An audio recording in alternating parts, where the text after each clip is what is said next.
Voilà, on est dans un vernissage un peu plus familial que d'habitude, hein, c'est bien, ça change un peu. Et je vais en profiter pour maintenant dire 2 mots sur nos 2 invités, sur les circonstances de la soirée.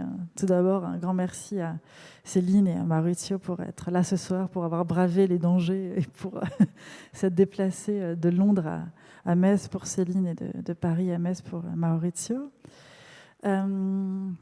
Donc nous allons assister ce soir à une conférence entre Céline Candorini, qui a conçu et réalisé l'exposition qui est présentée au FRAC en ce moment, et Maurizio Lazzarato, que Céline a choisi d'inviter pour développer un projet particulier qui va prendre forme tout au long de l'année à venir, qui s'appelle Tools for Imagination. C'est un projet qui a été produit par une structure, enfin qui va être produit par une structure en Italie qui s'appelle Random, avec d'autres partenaires pour ce programme, puisque l'exposition va en partie circuler, mais surtout le projet qui va se constituer au fil d'une série d'expositions de Céline qui auront lieu au Tenerife Espacio della Sarthes à Tenerife, au Muséum Sztuki à Łódź en Pologne, à la South London Gallery pour la 4e étape à Londres, et au Macro à Rome pour terminer.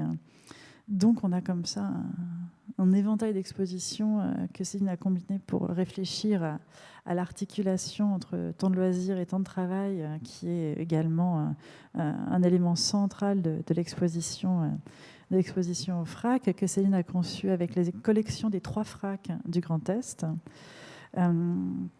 Voilà. Notre autre invité de marque est Maurizio Lazzarato, qui a écrit de nombreux livres. Je n'en citerai qu'un, La fabrique de l'homme endetté, ou sinon, effectivement, un ouvrage co-autoré avec Éric Allier, intitulé Guerre et Capital, et qui est actuellement en train de finir son prochain livre, qui s'appelle de manière assez explicite Capitalism Hates Everybody. Voilà, qui va paraître chez Sémiotext en anglais et aux éditions Amsterdam en français, sur la question des luttes. Voilà, donc ils vont s'entretenir, ils ont eu une conversation soutenue ces dernières semaines. Ils vont s'entretenir des sujets qui vont construire le cœur du projet Tools for Imagination et qui, on l'espère, vont donner lieu à une publication à la fin du projet. Donc je vous donne la parole. Je voulais également remercier aussi Fluxus Arts Project qui a soutenu l'exposition et toute l'équipe du FRAC pour avoir aussi contribué à la matérialisation de ce projet. Merci à tous et merci à vous. Merci. Bonne conversation. Merci. Merci Fanny. Merci à tout le monde d'être venu. Je dois dire 2 choses. C'est la première fois que je parle en public de mon travail en français. C'est la première fois que je fais une exposition en France, en fait. Mais je dois dire que c'était important pour moi d'être là, présente physiquement. Donc c'est aussi pour ça que vous nous avez, nous, plutôt que sur un écran. C'est aujourd'hui, je pense, un privilège de pouvoir être ensemble et de pouvoir être présent. Donc je voulais aussi vous remercier de m'avoir donné cette opportunité. Donc nous allons faire un dialogue, c'est une conversation avec Maurizio. Je voulais juste donner quelques mots d'introduction sur le contexte dans lequel j'ai invité Maurizio et pourquoi. Ensuite, on espère qu'on ne va pas parler trop longtemps, sinon on pourrait parler jusqu'à minuit aussi, mais on va essayer de se limiter dans le temps, vu que c'est quand même le début d'une réflexion qui, je pense, va durer, en tout cas pendant plusieurs mois. Donc, je commence par le titre, 2 ans de vacances.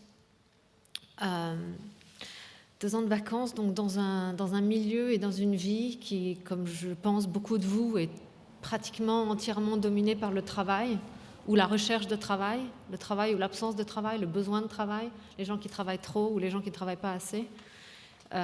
J'ai passé pas mal de temps à travailler sur les conditions de travail, surtout dans l'art contemporain. C'est quelque chose qui m'intéresse beaucoup. Comment les gens font ce qu'ils font. Qu'est-ce qui leur permet de produire, de créer ce qui nous arrive, notre production culturelle, notre héritage culturel. Qu'est-ce qui a permis à ces choses de se faire, non pas seulement comment elles sont faites ou qu'est-ce qui est fait. Et petit à petit, j'ai commencé à me demander s'il était possible de penser à un extérieur de ce monde qui passe son temps à travailler et à parler de travail. s'il était possible, même hypothétiquement, même dans un moment utopique, de se placer dans le temps libre, de se placer, de prendre la position des vacances et de parler au travail dans un espace, un négatif ou un positif, selon vos subjectivités, qui soit le temps auquel on devait aboutir après avoir travaillé tellement. Donc j'ai essayé de créer un univers ou un projet qui avait comme ambition d'être dans le temps libre. Parce qu'après tout, bon, mon travail, c'est de la production de l'art contemporain, je travaille dans la culture, mais je travaille pour votre temps libre aussi. C'est-à-dire que je suis habituée depuis des années maintenant au fait que mes expositions sont pour les familles, les parents, les amis, pour leur week-end, pour leur soirée. Et mon travail finit quand le temps libre des autres commence. Je passe aussi mon temps libre à voir des expositions. Donc cette espèce de position un petit peu absurde me donne toute une série de questions en fait. Une série de questions sur comment articuler ces temps, s'il est possible de faire des différences, s'il est possible de les classifier et s'il est possible de réoccuper en quelque sorte, d'avoir plus de temps libre. Donc ça a été une évidence pour moi de demander à Maurizio s'il pouvait réfléchir pour moi, avec moi, là-dessus. Donc Maurizio, je suis sûre que beaucoup de vous le connaissent ou connaissent son travail, est quelqu'un qui pour moi a travaillé énormément sur le travail, sur notre capacité de penser à ce que nous faisons aujourd'hui. Selon moi, vient beaucoup du travail que Maurizio a fait dans les dernières années, décennies. Nous nous sommes rencontrés en fait lors d'une exposition de Marco Scottini qui s'appelait Disobedience Archive, en français, je ne sais pas comment on pourrait traduire. Désobéissance. Les archives de la désobéissance. Il y a pas mal d'années, peut-être presque 10 ans maintenant, où Maurizio a écrit un texte pour une exposition dont j'ai fait, dirons-nous, la scénographie. Donc, pour moi, ça a été une occasion de me mettre en contact avec Maurizio et il a accepté de parler avec moi. Donc aujourd'hui, je me retrouve ici à lui poser ma première question. Donc après mon introduction, s'il est possible d'introduire, qu'est-ce que ça veut dire de parler de vacances aujourd'hui? Qu'est-ce que c'est? Comment est-ce qu'on peut aujourd'hui comprendre le temps libre? Le problème, bonsoir d'abord. Le concept de temps libre, c'est un concept problématique et très, très ambigu. Il est construit pratiquement comme un négatif du travail. Mais quel genre de travail? C'est ça aussi le problème. C'est le travail salarié. Alors, on fait comme si, dans le capitalisme, tout le travail était du travail salarié. Mais ce n'est pas vrai. D'abord. Par exemple, si vous voyez une vidéo de Farouki qui est dans l'exposition, donc il a filmé toutes les sorties de l'usine. Donc pendant, je ne sais pas... 12 décennies, je crois, ou 11 décennies. Voilà. Donc vous voyez des gens qui sortent de l'usine. Donc ça implique que c'est seulement que le seul travail, en réalité, dont on parle et qui a de la valeur et qui compte dans nos sociétés, c'est le travail salarié. Et donc on met de côté la grande majorité du travail. C'est deux types de travail fondamentaux. C'est le travail des femmes et le travail, l'esclavage, le travail servile, le servage, toutes ces formes de travail qui ont été fondamentales dans l'histoire du capitalisme depuis la conquête des Amériques. Donc voilà, temps libre par rapport à quoi? Si on le réfère seulement au travail salarié, c'est très problématique. Il faudrait inclure, mais ça c'est la vision, effectivement, les vidéos de Farouki montrent très bien le point de vue un peu eurocentrique qu'on a eu pendant longtemps sur le travail, dont le marxisme l'a cristallisé. Donc on est encore dans ce cadre, et en réalité, depuis 50 ans, cette façon de penser a été rompue. Donc voilà. Donc la première ambiguïté, c'est celle-là. Quand on parle du temps libre, par rapport à quel travail? Libéré de quel type de travail? Après, on peut revenir sur cette histoire, hein, comment on peut penser différemment la chose. La deuxième ambiguïté, est-ce que c'est du temps libre? Ça, c'est un problème.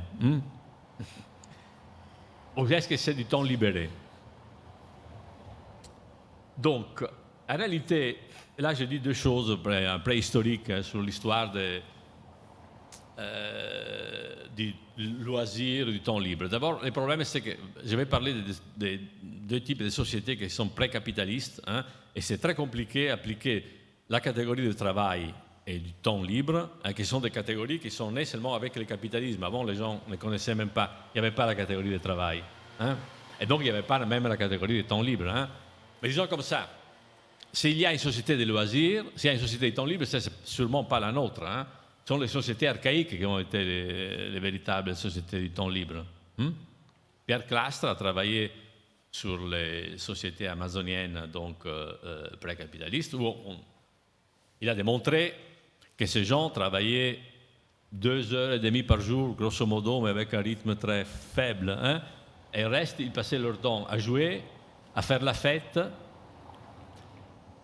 à la guerre, et ils étaient très paresseux. Donc ça, ce sont des caractéristiques de l'humanité très importantes, la fête, le jeu, la paresse et la guerre, qui vont rester pratiquement jusqu'au capitalisme. Hein. L'humanité était structurée comme ça. C'est seulement nous, hein, qu'on est nés dans ces sociétés, qu'on met au centre le travail. Hein. Mais le travail, pour toutes les sociétés qui n'étaient pas capitalistes, ils n'avaient même pas les concepts. Donc voilà, d'une certaine façon. Et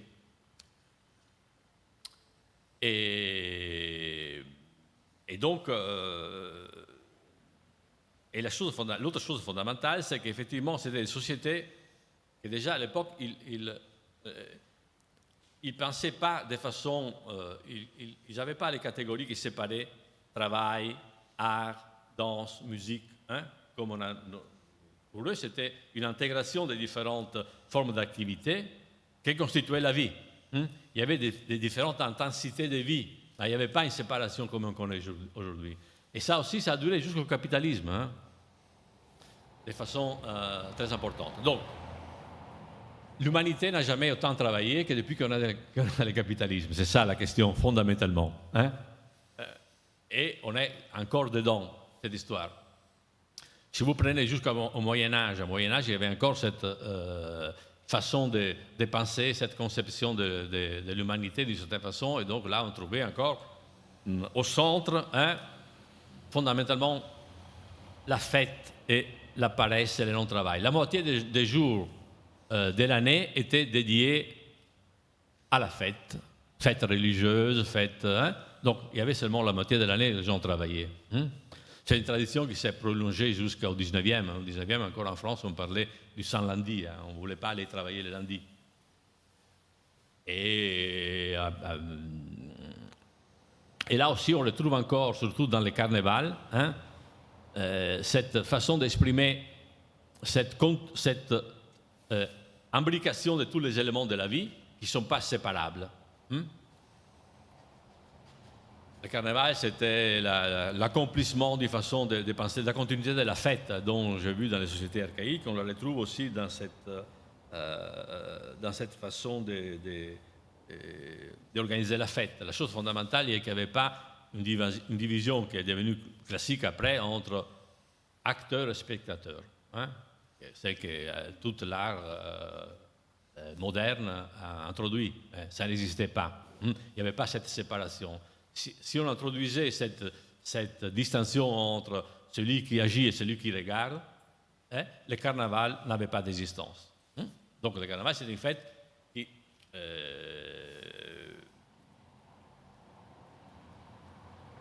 qui impliquait tout le monde.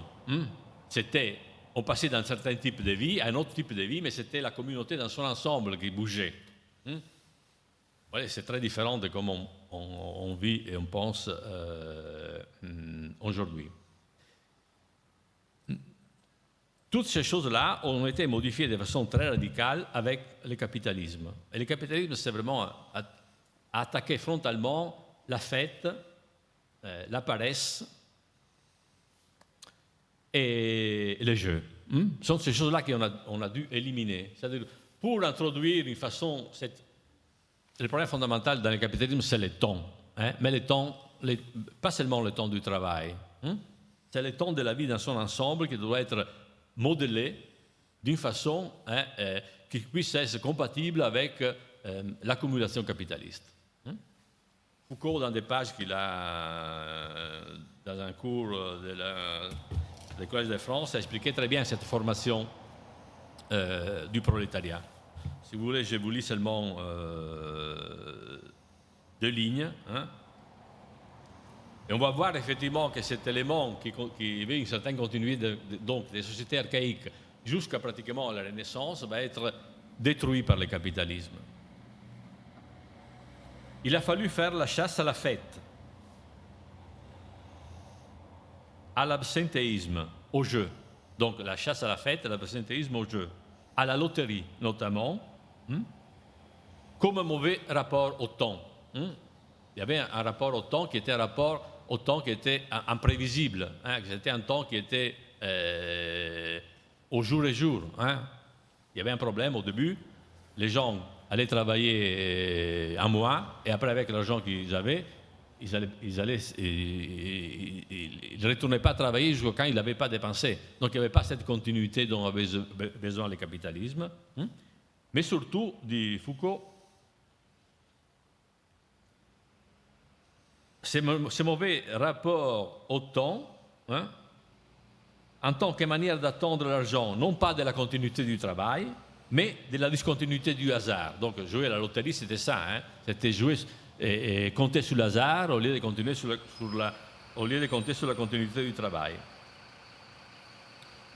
On a dû inculquer aux gens, donc à nous, une façon de penser, de considérer notre vie complètement intégrée dans le travail. Et donc de prévoir de la naissance jusqu'à pratiquement à la mort, ce qu'on appelle la prévoyance, prévoir la vie.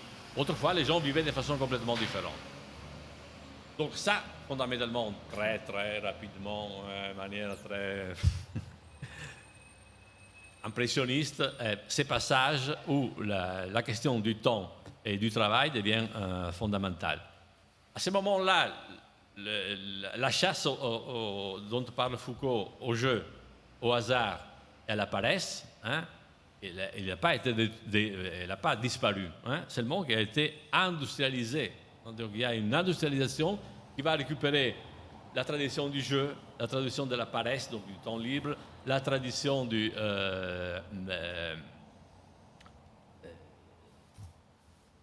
la fête, vont être institutionnalisées. Donc est-ce qu'on peut parler du temps libre? C'est ça la question dans cette situation. Donc il y a 2 ambiguïtés, pour résumer. L'ambiguïté par rapport au travail, de quel travail on parle, quand on a éliminé 3/4 du travail qui est fait dans le monde. Et la deuxième chose, c'est cette question, est-ce que le temps est libre? Qu'est-ce que ça veut dire temps libre? Surtout qu'au moment où... L'autre chose fondamentale à comprendre, c'est que c'est effectivement, pour ne pas donner une vision totalisante de l'histoire comme si on était... Ce temps de travail nous avait complètement bouffé, intégralement. Ça s'est fait à travers des conflits. À travers des conflits, et le conflit fondamental, c'est dont tu parles aussi, le mouvement ouvrier qui s'est constitué. La constitution du mouvement ouvrier, donc des premières formes de résistance, c'est sur la réduction du temps du travail. Effectivement, comment se libérer de l'emprise du travail salarié. Mais seulement du travail salarié. Il y a d'autres types de travail que la lutte sur le travail salarié ne touchait pas directement. Et je n'ai, quant à moi, jamais été salarié de ma vie. Ok, alors par rapport au film de Farocchi, dont tu as parlé, je pense que la plupart d'entre vous ont vu l'exposition, peut-être même rapidement, mais il y a un film dans cette salle-là, où quand on rentre dans la salle, il y a un écran qui vous fait face, qui est donc ce film où, à travers les décennies, à travers le XXe siècle, des gens sortent d'usines. Le premier film étant premier film des frères Lumière, donc sorti de l'usine, qui parle aussi bien sûr de l'histoire du cinéma. L'histoire de la représentation passe par la représentation des travailleurs ou de la fin du travail. En fait, c'est un film qui a été vraiment important pour moi par rapport à la conception de l'exposition, par rapport à la compréhension de toute une série de choses, par rapport aussi au travail de l'artiste. Le film est placé comme ça parce que c'est une espèce de... Je ne sais pas comment on dit, hinge. C'est un moment de division de l'exposition. C'est-à-dire que les travailleurs sortent de l'usine et vont vers vous quand vous rentrez. Ils vont vers le temps, qui est le temps du début de l'exposition, qui est ce temps de temps libre, d'un espace public habité par des objets pour passer le temps. Donc la sortie de l'usine, bien sûr, comme dit Maurizio, et qu'il a évidencé pour moi, je comprends bien en la regardant aujourd'hui que c'est la sortie du travail seulement pour certaines des personnes dans le film. Pour les hommes, clairement, ils sortent du travail, ils vont vers leur temps libre, on ne sait pas où ils vont, mais ils vont dans un espace qui est peut-être l'espace de la culture, en tout cas cet espace ici. Pour les femmes, pas du tout. Elles rentrent, elles vont d'un travail, probablement, à un autre. Le travail qu'elles vont faire à la maison, le travail, traditionnellement on appelle ça, je crois en français, le travail de reproduction, reproductive labor. Un travail non rémunéré, domestique, servile, etc. Il y a une autre pièce de double travail qui m'a aidé à faire des questions, à formuler des questions. C'est une pièce au dernier étage de Cameron Rowlands, ou Rowlands en fait, je ne sais pas comment il prononce son nom, je n'ai jamais rencontré, qui est une espèce de machine en acier qui sert à resserrer les boulons pour les chemins de fer. Elle est au sol, enveloppée par le rideau en noir et blanc. Je ne sais pas si vous avez lu le petit texte, mais ça c'est quelque chose c'est un objet qui fait partie de la révolution industrielle américaine, un objet infrastructurel qui a été fait historiquement toujours par des gens en prison. Donc un double confinement du temps, une double prison, non seulement du temps de travail, mais du temps de travail fait en prison, utilisé pour construire l'infrastructure nationale. Donc par rapport à ça, en fait, j'ai réussi, en parlant avec Maurizio, à comprendre une histoire parallèle qui est une histoire féministe et une histoire de lutte, donc de lutte des sexes et de lutte des races, qui a une articulation semblable que tu appelles Nord-Sud. Le travail gratuit des esclaves et des femmes se ressemble, ou en tout cas à une histoire parallèle. Par rapport à ça, j'ai une double question. Bon, ça, c'est pas vraiment une question, c'est une observation, ou une réalisation plutôt. Une autre question pour Marie, c'est une autre question difficile, n'est-ce pas? Je me suis posé souvent la question de pourquoi ma bibliographie sur le travail n'avait de femmes que pour travailler, que pour parler du travail de femmes. C'est-à-dire que les femmes rentrent dans la bibliographie quand on commence à parler du travail de reproduction, du travail domestique, du travail servile. Donc les hommes parlent du travail en général, et les femmes parlent de leur travail. Et je cherchais des femmes qui parlaient du travail, de l'autre travail, de tout le travail. Donc pour avoir vraiment une perspective différente. Donc pas seulement pour parler d'elles-mêmes. Ça, c'est une question. Ça, c'est une question. Tu en avais deux. Sur le parallèle entre le travail des esclaves et le travail des femmes, et sur la bibliographie du travail faite par des femmes. Oui.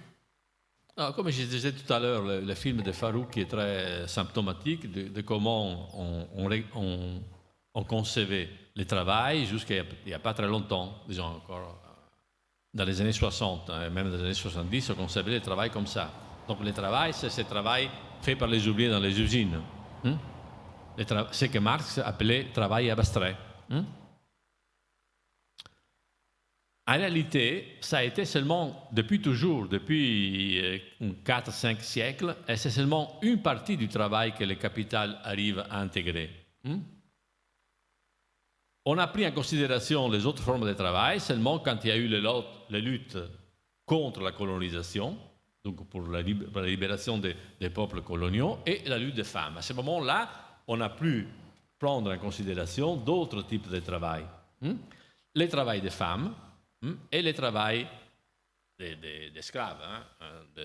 Le capitalisme aurait été impossible sans le colonialisme. Mais Même dans la théorie de Marx, Marx parle par exemple du colonialisme, mais dans sa théorie de la valeur, où il prend en considération le travail, et comment on le mesure, le travail colonial, il n'est pas dedans. Donc il est seulement, comme on dit Marx, dans l'accumulation primitive. Il a servi pour démarrer le capital, mais après, soi-disant, il devait disparaître, subordonné et travailler des femmes pareilles. En réalité, ça n'a jamais été comme ça. Alors Marx et tous les marxistes appelaient ça travail libre, le travail des travailleurs, c'est ce que Farouk montre. Les autres n'étaient pas du travail libre, c'était du travail forcé, du travail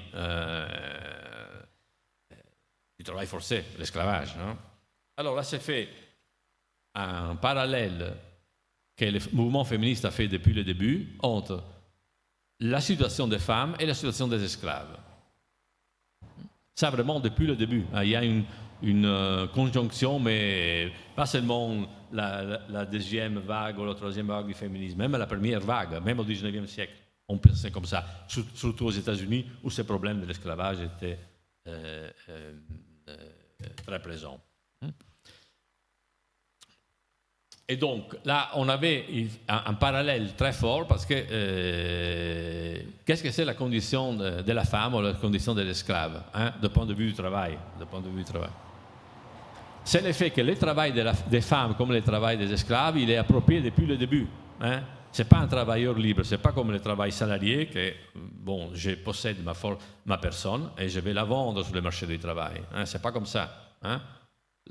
La capacité de travail est appropriée depuis le début, pour ce qui concerne le travail des femmes et pour ce qui concerne le travail des esclaves.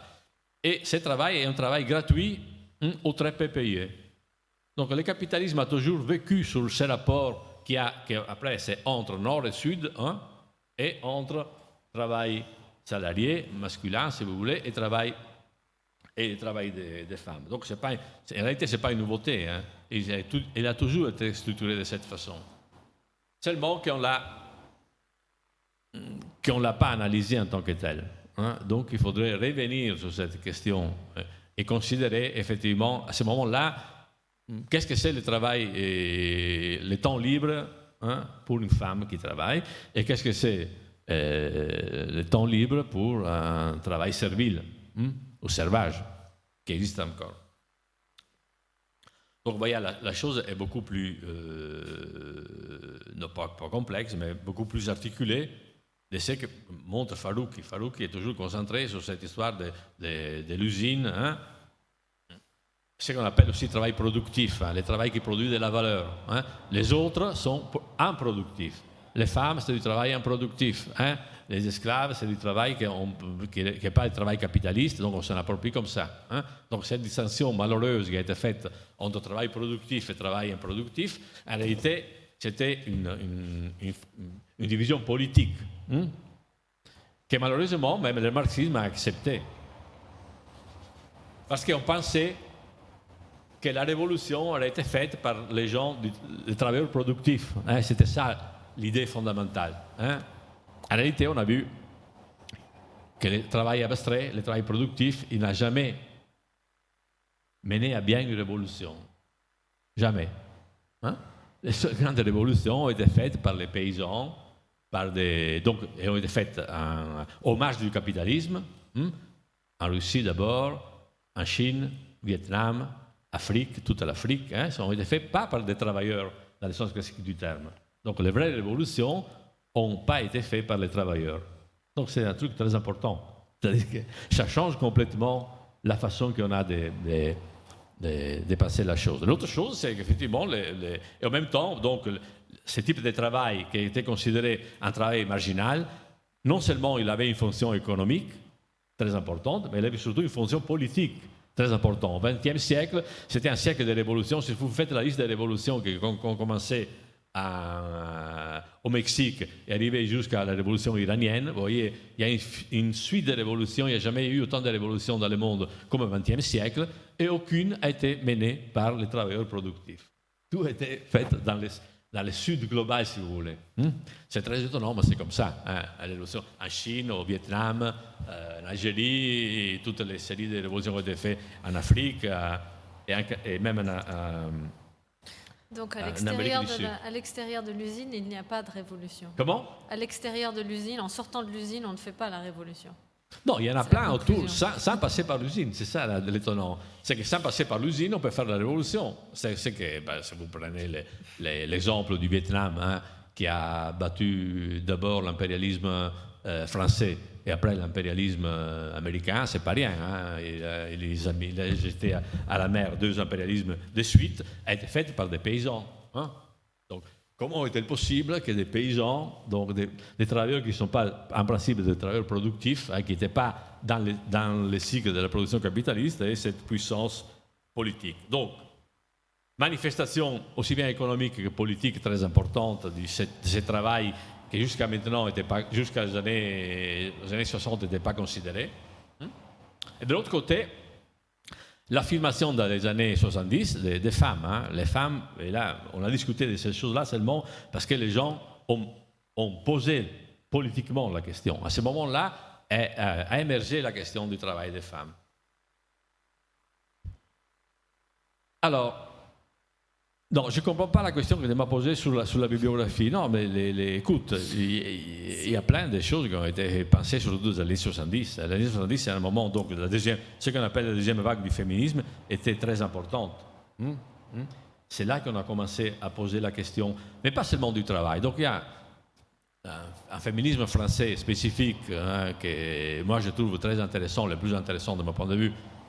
Et c'est qu'elle-même, les féministes même appellent le féminisme matérialiste. Christine Delphi, Monique Wittig, Guillaumin, Mathieu, etc., etc. Donc c'est un féminisme français qui en réalité n'est pas très connu, mais qui a une grande capacité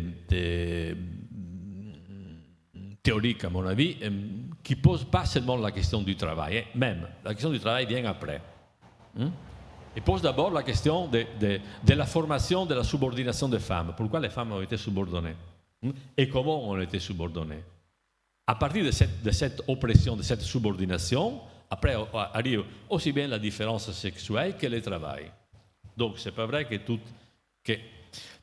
la question, le féminisme pose la centralité du travail reproductif. Ça, c'est plutôt, disons comme ça, ce qui s'est imposé à travers le travail de Federici, donc à travers le féminisme italien du salaire au travail domestique. Hein, donc, il a fait une campagne qui est partie des années 70 hein, et toute une théorisation pour imposer le fait que même le travail que la femme faisait à la maison était du travail productif.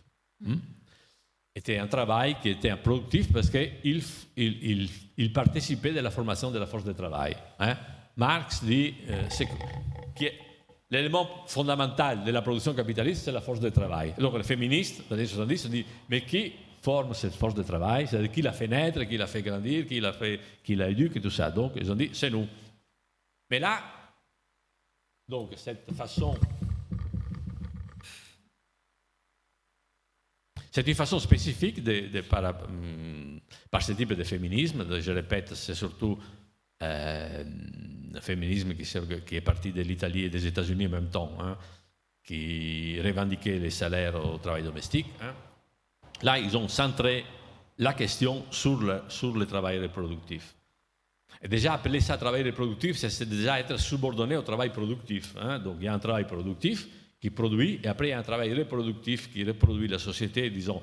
Ils ont revendiqué, ce féminisme a revendiqué sa participation à l'intérieur du capitalisme, en disant, nous aussi, on travaille. Le féminisme matérialiste français pose la chose de façon complètement différente. Pourquoi et comment on a été subordonné. Donc Monique Wittig, par exemple, dit, ben là, c'est l'oppression qui a créé le sexe, hein, donc on va très loin, on dit, il n'y a pas un sexe biologique, c'est l'oppression qui a créé le sexe, et c'est l'oppression qui, à ce moment-là, nous a obligés de travailler. Et ils pensent les mariages comme la forme de la subordination, etc. etc. Donc il y a tout un féminisme qui n'est pas passé par ces discours sur le travail reproductif, hein, mais qui est parti directement dans considérer les rapports hommes-femmes comme un rapport entre classes sociales. c'est ça que ce matérialisme féministe, féminisme matérialiste revendique. C'est-à-dire, il n'y a pas seulement la classe des capitalistes, des ouvriers, il y a la classe des femmes et la classe des hommes. Il y a les classes raciales. Donc il y aurait 3 types de classes. Donc il n'y a pas seulement... Vous voyez, ça, c'est la politisation des discours que j'ai fait tout à l'heure sur le travail. Étant donné qu'il y a différents types de travail, ces féministes disent qu'il y a aussi différents types de classes sociales. Et donc il y a différents types de luttes politiques. Et ça, c'est, pour moi, à mon avis, c'est la chose importante. C'est revendiquer cette multiplicité de luttes de classes. Donc il n'y a pas seulement...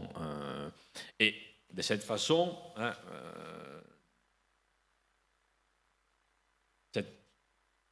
cette politisation, disons comme ça, qui est arrivée, parce que ce discours est arrivé, comme je l'ai dit tout à l'heure, c'est très important de le souligner encore, ce sont les luttes de libération coloniale contre la colonisation et les luttes des femmes qui ont posé toutes ces questions. Farruki, on voit très bien qu'il participe d'une autre génération, c'est-à-dire la génération des années 60 qui avait une formation marxiste classique. Et donc, ce qu'on voit, effectivement, le film est très, très bien, mais il est très limité aussi. Il est très limité, vu d'aujourd'hui, il est très limité, ou bien vu du point de vue des femmes, même à l'époque, et vu du point de vue des colonisés, et ils peuvent dire, mais qu'est-ce que c'est ce truc C'est une façon bizarre de voir le monde. Et donc, c'est toi qui le prends de l'autre que tu vois, le point de vue, voilà, d'autres points de vue, des points de vue de ce qu'on appelait à l'époque les minorités. Qualité, c'était la majorité de la population. Et donc, la majorité des gens qui travaillaient n'étaient pas dans le travail salarié, mais étaient dehors du travail salarié. Et la majorité des gens ils faisaient la révolution et les ruptures politiques, ils les faisaient en dehors du travail salarié. Ou bien en conjonction du travail salarié, mais pas seulement. Voilà. Donc le rapport nord-sud et le rapport homme-femme est devenu très important. Et on trouve effectivement, étant donné que dans le féminisme, il y a des groupes, comme autrefois il y avait 4000 groupes marxistes-léninistes, maintenant il y a autant de différences entre les féminismes. Donc il y a un féminisme qui ne se concentre pas sur le travail. Le travail, c'est une des formes de la domination. Mais cette domination, elle se reproduit dans tous les domaines de la vie, pas seulement dans le travail. Et donc, si tu veux, tu as toute une bibliographie sur le travail, sur le féminisme matérialiste français, dont tu lis très bien le français. Tu peux les lire et, à mon avis, c'est très instructif. Il est quelle heure? Juste pour avoir une idée. 9h12. Ça va, tout le monde est encore vivant? Vous respirez encore? Une dernière question? Très longue aussi? Non, peut-être pas, on verra. Donc, pour revenir au temps libre, en fait, parce que toujours, bien sûr, l'opposition fait qu'on parle de travail. Pour revenir au temps libre, j'ai posé une question à Maurizio par rapport aux institutions, ce que moi j'appellerais les institutions du loisir, les institutions du temps libre, comme le musée, comme la galerie d'art contemporain, comme l'endroit où nous sommes aujourd'hui. C'est le problème des institutions qui occupent le temps ou qui mangent le temps libre, selon la façon dont on veut le concevoir, qui l'organisent en tout cas. Donc le produit culturel, bien sûr, comme vous savez tous, comme nous savons tous, est un produit qui n'est pas égalitaire. C'est un produit qui vient de peut-être même plus que le travail salarié, d'énormes inégalités. Les travailleurs de l'art ne sont pas tous les mêmes, bien sûr. C'est un milieu extrêmement hiérarchisé, pas forcément d'une façon très claire. D'après ce que je comprends, c'est le marché le plus dérégulé du monde. Mais il y a aussi derrière ce produit, derrière n'importe quel objet artistique, toute une partie du travail qui reste et qui doit rester cachée. Donc ça, c'est quelque chose sur lequel j'ai beaucoup travaillé, je me suis beaucoup intéressée, j'espère que c'est plus ou moins lisible dans l'exposition. Par exemple, le fait que chaque construction d'exposition, n'importe quelle exposition, c'est aussi une archéologie de la division du travail, entre ce qui est considéré travail. Par exemple, on rentre dans une pièce, il y a des pièces qui sont nommées, et après tout le reste du travail, les murs, qui a peint les murs, qui a construit les murs, les lumières, etc., n'est pas travail. Parce qu'on regarde le travail de l'artiste seulement. Souvent, dans des endroits comme ici, c'est des artistes aussi qui font les murs et qui les peignent. Souvent.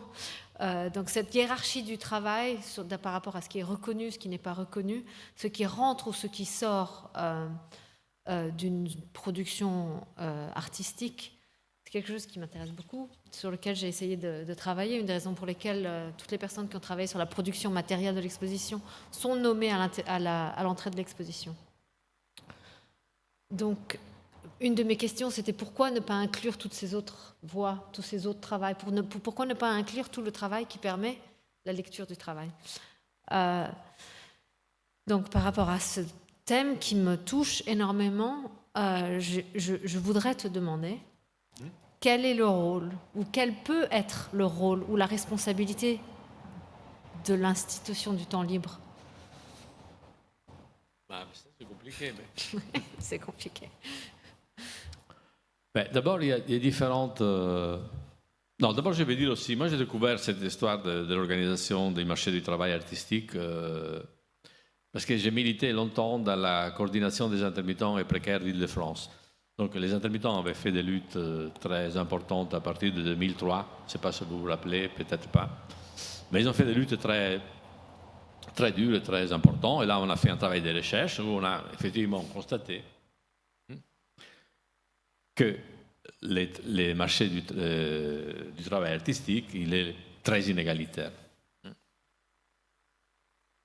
Et parce qu'effectivement, les intermittents, comme vous savez, sont des gens qui travaillent dans le cinéma, la télévision, le théâtre, la danse, sauf les plasticiens, tous les travails artistiques et culturels, la musique, la majorité sont des musiciens, sont des intermittents du spectacle. Et là, on a pu faire une analyse, effectivement, de voir comment tout ce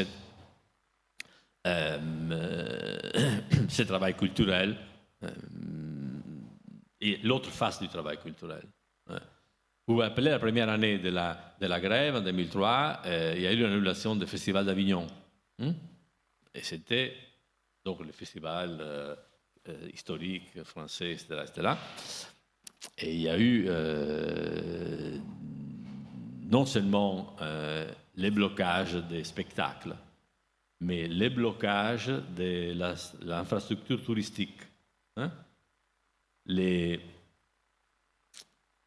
Les hôteliers, je ne sais pas si je ne me rappelle plus si c'était d'Aix-en-Provence, peut-être c'était Aix-en-Provence parce qu'il y avait un festival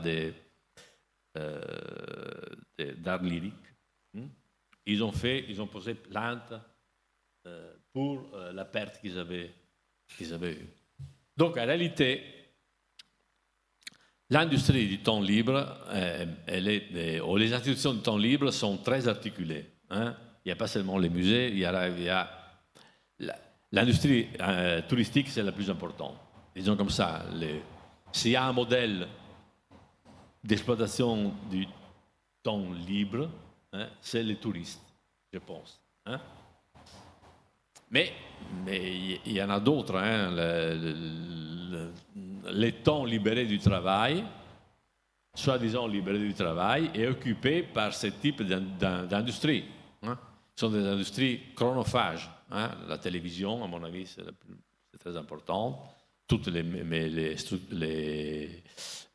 ce qu'on appelle les réseaux sociaux et tout ça. Ça bouffe du temps. C'est vraiment la seule fonction qu'ils ont, c'est d'occuper du temps, de capturer l'attention. C'est construit sur ça. Quelqu'un l'avait dit, un dirigeant cynique de TF1. La fonction de la télévision, c'est occuper le cerveau. Et là, il y a effectivement un problème. Qu'est-ce que ça veut dire à l'intérieur de cette industrialisation du temps libre? Parce que c'est ça, du tourisme à la télévision, au cinéma, à la culture. C'est une organisation industrielle du temps libre. Quel espace on peut trouver à l'intérieur de ce temps pour organiser une singularité, trouver un espace où on peut effectivement reconquérir le temps. Et la chose qui nous manque le plus, c'est le temps. C'est le temps qui a été complètement envahi et qui a été pris. Vous voyez, dans les mouvements politiques, je ne sais pas si vous avez jamais participé à un mouvement, à n'importe quel mouvement politique qui a une certaine intensité. La chose fondamentale, c'est la chose dont on s'aperçoit immédiatement, c'est la temporalité. On s'aperçoit que le temps s'arrête, hein, et cet arrêt du temps ouvre à d'autres temporalités. Et là, on se rend compte qu'on a été exproprié du temps. Ce qui nous manque le plus, c'est le temps. Et ce n'est pas seulement le temps de travail, hein. Là on revient dans une situation classique, ce n'est pas seulement le temps de travail, c'est aussi le temps libre qui est pris dans cette chronophagie, hein, de la temporalité. Alors, là plutôt c'est ton travail, hein, qui va enquêter sur comment créer des espaces à l'intérieur de cette entre guillemets, domination, qui, à mon avis, est toujours possible de faire. Il y a toujours la possibilité de renverser la situation, de trouver des espaces. Et comment le faire et comment... Moi, je suis plutôt intéressé à la dimension politique, pas tellement à la dimension micro. Même quand on le faisait avec les intermittents, c'était effectivement... Mais il faut tenir ensemble les deux choses, la dimension politique et la dimension donc macro-politique et la dimension micro-politique. C'est la dimension sur laquelle tu travailles. C'est-à-dire comment ouvrir des espaces, hein, d'expérimentation, de voir les choses de façon différente, s'approcher du temps de façon différente, à un niveau micro. Hein. Mais évidemment, à mon avis, il faut tenir ensemble les deux niveaux. Parce que je pense qu'on n'arrivera pas à reconquérir le temps. Comme disait Foucault, en réalité Foucault disait une chose très intéressante. Il parlait de séquestration temporelle. On n'est pas séquestré dans l'espace, on est séquestré dans le temps. Hein? Donc c'est dans la temporalité, c'est-à-dire que le capitalisme construit une forme de temporalité dans laquelle on est pris, on est kidnappé dans ce type de temporalité.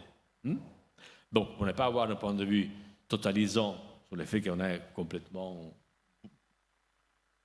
Parce que beaucoup de théories critiques ont cette tendance à penser une espèce de totalisation. Donc la totalisation, par exemple, la société du spectacle de Debord, c'est une société comme ça, hein, où le temps, la société du spectacle, englobe complètement, et l'aliénation est totale. Les seuls qui voient comment la société est, Debord lui-même. Ou même Marx, hein, Marx était mystérieux comment... Le seul qui arrive à en sortir. Le seul qui arrive à voir, après sortir, c'est... Si, parce qu'il est à l'extérieur et regarde. Ouais. Non, moi je pense que tout le monde, c'est pas ça le problème, mais je pense que tout le monde est très conscient de comment ça marche. Il n'y a pas, les gens, c'est pas une question de prise de conscience, c'est pas que les gens ne savent pas dans la situation dans laquelle ils sont, dans laquelle, comment ils sont exploités, comment ils sont privés du temps et tout ça, c'est pas ça le problème. Le problème, c'est de trouver les formes collectives d'organisation de cette sortie, ou de se mettre dehors pour un certain moment. C'est ça qui est compliqué. Les formes ou les outils? Comment? Les formes ou les outils? Les deux. C'est-à-dire comment?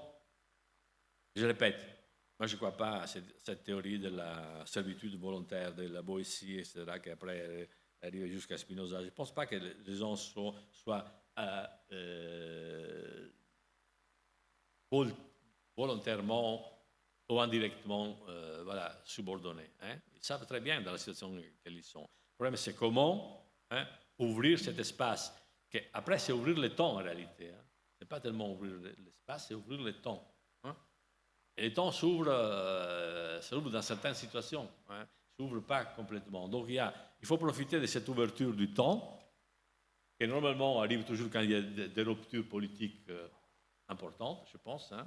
C'est à ce moment-là qui s'ouvre le temps. Par exemple, tu prends l'histoire du féminisme, c'est un moment quand, dans les années 70, ça ouvre une temporalité dans laquelle, après, les femmes des générations suivantes peuvent s'engouffrer. Et c'est cette temporalité qui est ouverte, qu'après, effectivement, le pouvoir essaye toujours de renfermer. Comment la tenir ouverte encore, hein? Et pour effectivement, les musées, c'est une autre institution du temps. Comment Contrôle. Vas-y. Non, un livre, c'est du temps aussi. Comment? Un livre, c'est du temps aussi. Oui. C'est un petit paquet de temps. Oui. Comme l'exposition. Oui, mais le livre, c'est différent. Il y a un autre type je pense que c'est moins structuré, c'est moins organisé. Le livre donne plus de liberté, je trouve. Mais ici aussi, le problème, c'est qu'effectivement, qui circule dans les... C'est toujours le même problème. Qui circule dans ces institutions, qui a la capacité, effectivement, de s'approprier de ces petits espaces, parce qu'en réalité, ce sont des petits espaces-temps. Hein, ce n'est pas énorme. Hein, mais ça peut changer la façon de voir, la façon de sentir, la façon de concevoir les choses. Hein. Mais moi, je pense que cette chose-là doit être... Par exemple, Rancière, à partir de laquelle toi tu as travaillé, tu as commencé à travailler, donc il a une théorie de l'émancipation. Donc, je ne sais pas si vous connaissez un peu ce texte qui s'appelle La nuit des prolétaires, où effectivement il y a des ouvriers qui arrivent à s'émanciper en faisant des études la nuit. Donc ils travaillent la nuit, ils écrivent des poèmes, ils écrivent des textes, des lettres. Hein. Donc les gens qui normalement n'ont pas de temps, parce que comme dit Platon, ils n'ont pas de temps parce qu'ils doivent travailler, ils prennent leur temps, le temps qu'ils font, dont ils ont besoin pour penser à autre chose. Là, il appelle ça l'émancipation. Et il dit une chose très jolie, il dit que pour commencer à penser, à pratiquer l'émancipation, il faut partir de l'égalité. Mais là aussi, il y a un problème. D'où vient cette égalité? Alors, l'égalité vient de la Révolution française. Donc, les ouvriers dont parle Rancière sont des gens qui ont fait cette expérience littéraire, poétique, d'écriture, hein, autour de 1830-1840. Hein. Mais l'égalité vient de la Révolution, c'est-à-dire cette histoire, cette ouverture du temps, la possibilité de l'égalité a été donnée par la Révolution. C'est à l'intérieur de ce processus qu'il peut y avoir l'émancipation individuelle. Parce que fondamentalement, il parle d'émancipation individuelle, mais ces ouvriers, ça, Rancière ne dit pas. Hein. Mais ces ouvriers, fondamentalement, ils étaient à l'intérieur d'une dynamique qui était la dynamique socialiste. Ils pensaient effectivement qu'il fallait abolir le capitalisme, qu'il fallait abolir les classes, il fallait continuer l'égalité qui était formelle, déclarée et énoncée par la Révolution française, et imposer une égalité sociale. Hein. À l'époque, on parlait des républiques sociales, pas seulement des républiques politiques. La république sociale, c'est le mot d'ordre de la Révolution de 1948, hein, c'était la République sociale. Donc ces choses-là sont, à mon avis, il faudrait les tenir ensemble, c'est-à-dire la rupture qui ouvre le temps, qui ouvre de nouvelles possibilités, et après la capacité individuelle ou de petits groupes ou de petites expériences qui vont l'actualiser et qui vont innover à partir de ça. Mais il faut qu'il y ait toujours un rapport entre ces deux choses, sinon ça va être compliqué. Mais ça, c'est mon point de vue spécifique. Hein? Mais je ne suis pas un artiste, donc voilà, je pense comme ça. Je m'adresse beaucoup plus à la politique et à la... Toi, non. Toi, non, je sais que tu travailles plus spécifiquement. Non, je pense que ce serait le moment d'ouvrir aux questions, mais pour répondre, en fait... un de mes points de départ pour l'exposition, en lisant ce livre de Rancière, qui selon moi, pour moi, est le plus beau livre qu'il a écrit, son premier, je crois que c'était sa thèse, non? Je crois que c'était sa thèse de doctorat qu'il a fait. Non, je crois. Donc c'est un livre, La nuit des prolétaires, les nuits des prolétaires, je crois pluriel, non? Ces populations de personnes inconnues dont il ne reste presque plus rien à part les lettres qu'ils s'écrivaient, qui passaient leur nuit, pas à dormir, mais à faire de la poésie, de la musique, à se rencontrer et à ne pas travailler. Et le matin, ils étaient fatigués, donc ils ne travaillaient pas très bien. C'était des mauvais travailleurs qui créent une culture à eux, une culture populaire, je me suis posé la question sur où ils faisaient cela. Si on pouvait construire une exposition qui était un espèce de jardin des nuits des prolétaires. Un espace, pas exactement public, mais commun de ces loisirs de choix, de ces affinités en fait. Je ne sais pas si cette exposition est une réponse, hein, mais elle est en partie née d'une réflexion par rapport à ce livre et au lieu de ce livre. Donc pas seulement le temps, mais l'espace-temps en fait. Peut-être que vous avez des questions, non ? Peut-être qu'il est temps que nous nous taisions, ou en tout cas d'ouvrir à des questions que vous pouvez avoir, ou sur l'exposition, ou par rapport à ce que nous avons dit, ce que nous n'avons pas dit.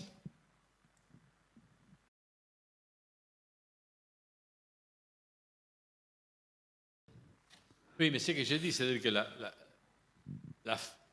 les trois éléments que j'ai cités qui font partie de l'histoire de l'humanité, la fête, la paresse et le jeu, hein, ont été en même temps attaqués par la société industrielle, hein, mais déjà au début du XXe siècle, à la fin du XIXe et du XXe siècle, sont devenues de nouvelles industries.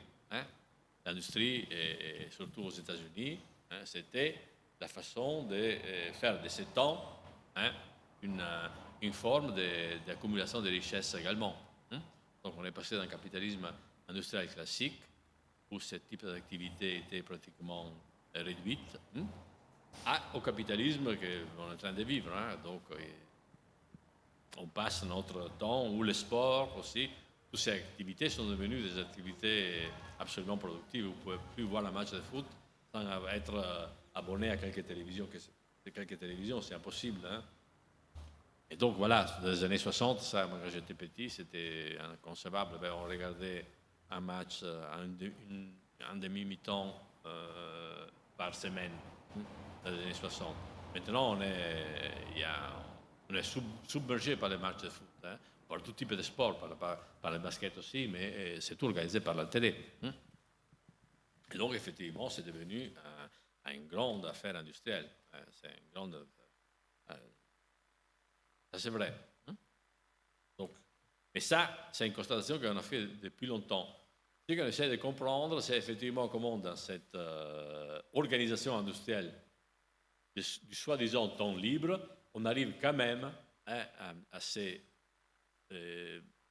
à soustraire des petits espaces-temps, hein, selon l'activité de Céline qui fait un travail avec des petits groupes de gens, hein, qu'ils soient des ouvriers, non, qu'ils soient des...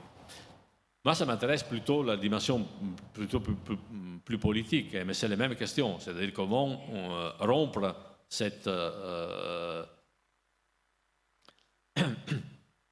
organisation du temps, hein, qui a une continuité entre le temps de travail et le temps libre, et une continuité de ce point de vue-là. Est-ce que c'était satisfaisant? Très bien. Une question ici, je crois.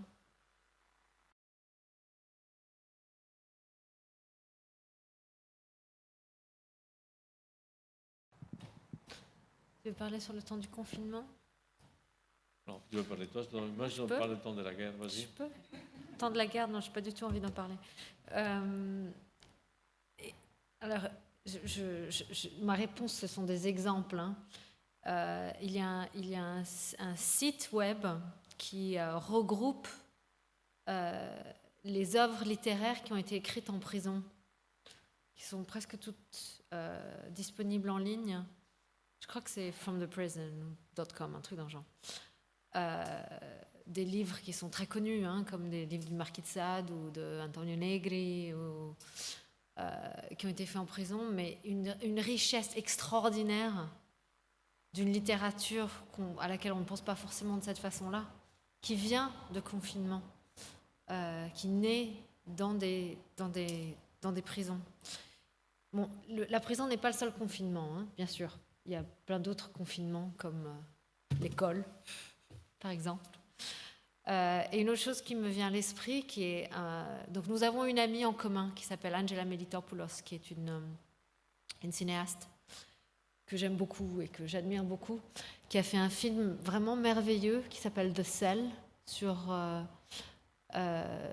l'emprisonnement en parlant à Antonio Negri, avant qu'il aille en prison, pendant qu'il était en prison et après. Et la dernière chose qu'il dit, c'est que la prison, ça n'existe pas. Quelqu'un qui a passé tellement de temps à travailler en prison, je te le conseille. C'est un très beau film. Mais je pense que lui, il parlait du confinement, du dernier confinement, tu parlais? Oui. Voilà, il parlait du confinement. Moi, je parle de la prison. Ouais. C'est plus ou moins la même chose, je l'imagine. Non, moi, je ne pense pas que c'est une ouverture du temps. Bah, non. Donc, pessimiste, optimiste. Hein. Je ne sais pas si vous avez remarqué. Moi, je parle seulement du confinement Covid. Hein. Je ne parle pas de confinement. C'est le confinement de Covid. Je ne pense pas qu'il a changé quoi que. Non, sous le temps de la guerre, je peux dire quelque chose, par contre, c'est qu'effectivement, cette autre temporalité a été très importante. Donc, le capitalisme a eu un grand changement avec la Première Guerre mondiale. Les deux guerres mondiales ont été un changement radical du capitalisme. Hein. C'est-à-dire que pour la première fois, la société dans son ensemble a été finalisée à la production. Hein. Vous pensez, c'est la guerre industrielle. Hein.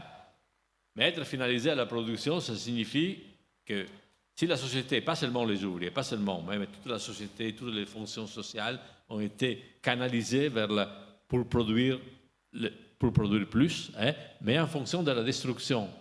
Donc à ce moment-là, production égale destruction. Et ça, c'est très important, hein, parce que c'était quelque chose que le 19e siècle n'avait pas envisagé. Marx ne pensait pas dans cette termes. Pour lui, c'était inconcevable que chaque acte de production soit en même temps un acte de destruction. Ça, c'est une nouveauté radicale que la guerre démontre. Hein.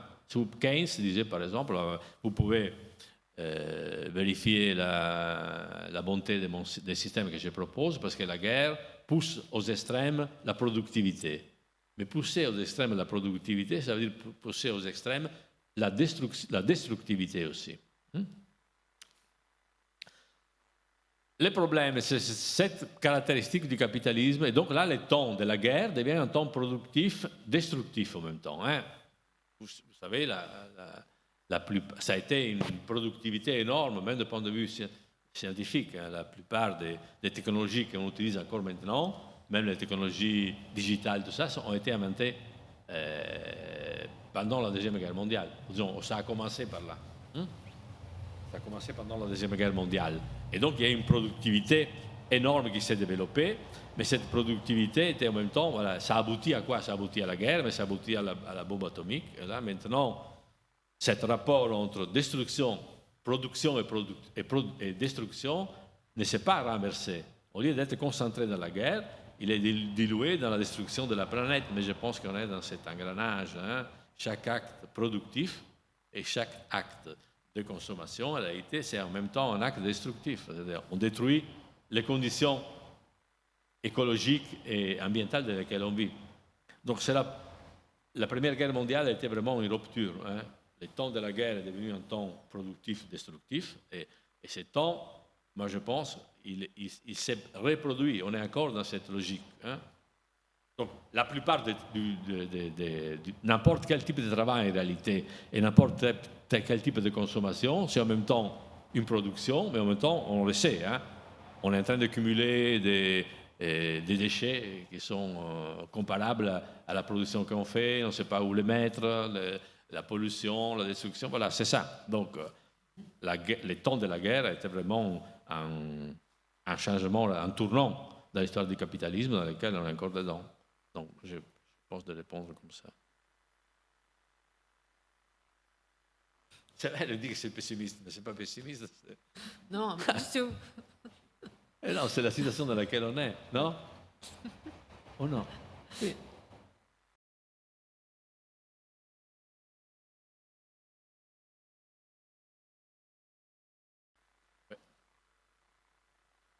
C'est moi qui dois répondre? Comme tu veux. Moi, j'en ai pas de temps libre. Donc, j'en ai jamais eu. Non, mais elle parle de Et confinement. pendant le confinement, j'en avais pas. J'ai pas eu une minute de libre. Mais je pense qu'il y a je suis désolée, c'est pas une vraie réponse, hein, mais je pense qu'il y a une énorme différence entre les personnes qui ont vécu le confinement avec des petits-enfants ou sans petits-enfants. Parce que si on avait des petits-enfants à la maison, le temps libre, il n'existait pas. On travaillait tout le temps, la nuit et le jour, et on faisait des tours aussi avec le père de mon fils. Donc vraiment, temps libre, rien. Mais par contre, je pense que oui. Je pense que ces questions, sincèrement, bien sûr, c'est une exposition qui est née avant le confinement et avant le coronavirus, mais bien sûr, une des raisons pour lesquelles elle s'appelle 2 ans de vacances, c'est que je pense qu'après ces mois de confinement, qui étaient soi-disant des mois plus ou moins de vacances, où tous les musées étaient fermés en principe, on ne devait pas travailler, c'était pas très clair si les gens travaillaient plus ou s'ils travaillaient moins, s'ils travaillaient tout le temps, la nuit et le jour ou pas. Presque toutes les personnes que je connais qui ont travail salarié ont travaillé beaucoup plus. Sincèrement, pas beaucoup moins, beaucoup plus. Mais je pense que quelque chose qui était clair, c'est que le temps de travail a colonisé les maisons de tout le monde, les vies de tout le monde, nuit et jour, à travers toute une série d'instruments qui sont extrêmement sophistiqués, que nous connaissons tous, comme l'ordinateur, le téléphone, etc. La disponibilité infinie des intermittents s'est vraiment empirée pendant ce temps-là. C'est pour ça que je pense que c'est important de poser ces questions aujourd'hui, si le temps libre existe, si c'est une revendication que nous pouvons avoir, si ça a même une quelconque logique de pouvoir penser qu'il y a une liberté du temps à l'extérieur de la productivité du capitalisme. Bien sûr, en tant qu'artiste, c'est une question que je pense je dois me poser, mais que je pose aussi à un public. Parce que les groupes avec qui je travaille, comme Maurizio dit, sont des groupes, certains qui me sont connus. Donc j'essaie de démontrer par exemple qu'une exposition, c'est un travail collectif d'un nombre de personnes qui travaillent ensemble pour créer une réalité temporaire. Et il y a d'autres groupes qui sont totalement inconnus, qui sont vous. Je ne sais pas forcément, je ne suis pas en contrôle de qui va bien voir mes expositions, mais mes questions sont aussi des questions au public. Je sais que toutes les questions sont toujours en formation à travers une confrontation entre des choses qui sont là, que j'ai mis moi, d'autres, sur lesquelles d'autres personnes ont travaillé, et un public qui va aussi leur donner une signification ou les faire disparaître ou les porter ailleurs. J'ai des questions, mais j'ai aucune réponse, quoi, en fait. Non, mais je pense qu'effectivement, ça devrait, on devrait réfléchir à ce qui s'est passé. Parce que la nouveauté qui a introduit ce phénomène de la pandémie, ce n'est pas une crise classique, c'est une catastrophe. Je pense qu'effectivement, il faut l'appeler différemment. On connaît les crises, le capitalisme fonctionne à travers les crises, il a des crises, à travers les crises, il se restructure, mais là c'est autre chose, hein. C'est vraiment la catastrophe. On l'a déjà, la Première Guerre mondiale allait déjà dans ce sens, hein. Mais disons comme ça, maintenant on va avoir des catastrophes écologiques, des catastrophes sanitaires, donc c'est une autre dimension de la vie que le capitalisme porte avec lui. On était habitué, et on savait comment gérer ou comment vivre dans les crises, c'était compliqué, etc., etc. Mais là, je pense qu'effectivement, il faudra réfléchir qu'est-ce que c'est cette catastrophe. Parce que c'est la première catastrophe écologique qui est arrivée, hein, donc il y en aura. C'est seulement l'annonce de quelque chose qui va arriver. Je ne vais pas dire que je suis vraiment pessimiste. Mais non, je me demande si on n'a pas, en tant que société et qu'humanité, quand même une mémoire des pandémies. Parce qu'on en a eu beaucoup dans nos sociétés. Si, mais le choléra, Oui, mais là ça va plus loin parce que c'est une des formes des catastrophes qui va arriver. Parce qu'il y a des catastrophes aussi politiques que le capitalisme a construit avec les nouvelles formes de fascisme, parce que ça arrive, et ça se reproduit. Hein? Ça se reproduit, donc les catastrophes écologiques, par contre, c'est complètement nouveau. Donc on va avoir ce type de situation qui va sûrement se reproduire. Ça, c'est seulement un avant-goût, à mon avis, de ce qui va nous arriver. Et là, effectivement, il faudra trouver des réponses qu'on n'a pas.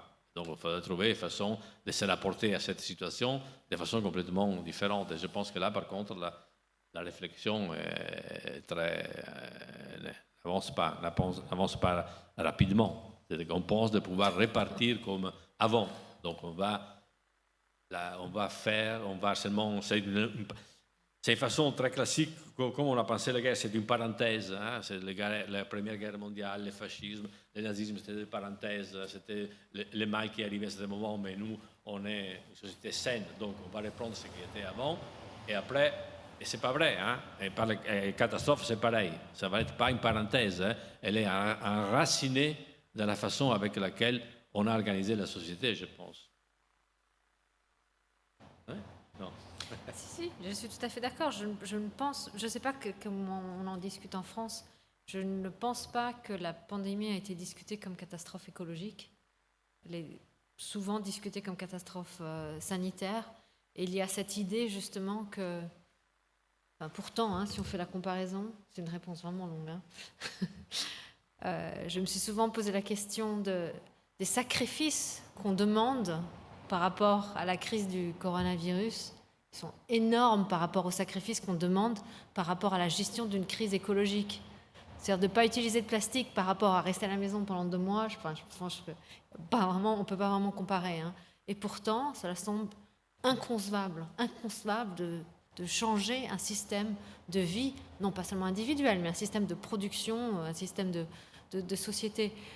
Donc même après 2 mois, 3 mois, 4 mois de confinement, je pense que de penser justement la crise sanitaire par rapport à des mémoires de pandémie. Moi, j'ai grandi une partie de ma vie à Florence. Il y avait encore à Florence la mémoire du choléra à Florence où tellement de personnes ont dû passer des années à la maison. Ils n'avaient pas le droit d'ouvrir la fenêtre. Il y a encore d'une littérature très riche qui reste par rapport à ça. C'était quand même plus confortable que de penser à la possibilité que ça, ce soit juste le début d'une crise écologique. Non, mais donc de ce côté-là, je suis encore plus pessimiste. Non, mais c'est une crise écologique. Parce qu'effectivement, le départ de la pandémie, c'est le fait, les sauts d'espèces qui étaient dus a fait qu'on a colonisé pratiquement la Terre entière. Donc on va toucher des zones qui étaient jusqu'à où les virus étaient contrôlés, et là on va les déterrer pratiquement. Et donc c'est une chose qui va... On le savait depuis 20 ans que ça allait arriver, hein, ce n'est pas une nouveauté. Et ça, c'est une crise écologique, c'est la façon avec laquelle on organise l'exploitation de la nature, entre guillemets. Et ça, on ne l'arrêtera pas, absolument pas. Erdogan, là, j'ai vu récemment, il a découvert un réservoir à la mer Noire énorme, hein. Et la seule chose qu'il ne faudrait pas faire, c'est déterrer l'énergie fossile. Hein? Il va la déterrer complètement. Et il est prêt à faire la guerre maintenant avec l'Europe, là, avec la Grèce, hein? Parce qu'ils ont découvert encore des autres réserves de gaz. Hein? Donc le capitalisme ne va pas arrêter ce processus. Hein? C'est pour ça que c'est une crise qui va nous tomber sur la gueule sûrement. Et là, on est très loin du temps libre. Un peu, ouais.